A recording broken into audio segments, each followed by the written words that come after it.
Nagdiwang ang MILF sa Camp Darapanan sa Maguindanao matapos lagdaan ng gobyerno at ng MILF ang Comprehensive Agreement on the Bangsamoro.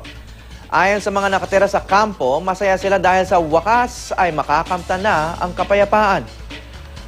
Aminado si Professor Rafi Angkal, tagapagsalita mula sa Office of the Vice Chairman ng MILF na hindi nila isasantabi ang oposisyon sa Kongreso pagdating ng issue ng pagtatag ng Bangsamoro government.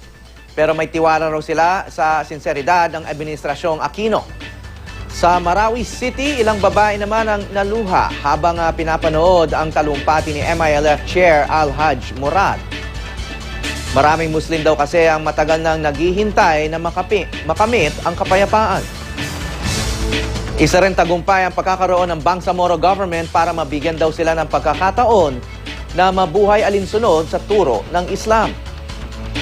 Sa Provincial Capitol Grounds, nagpakawala naman ng puti at berdeng lobo at mga puting kalapati. Simbolo raw ito ng kanilang pakikiisa sa kasunduang pangkapayapaan.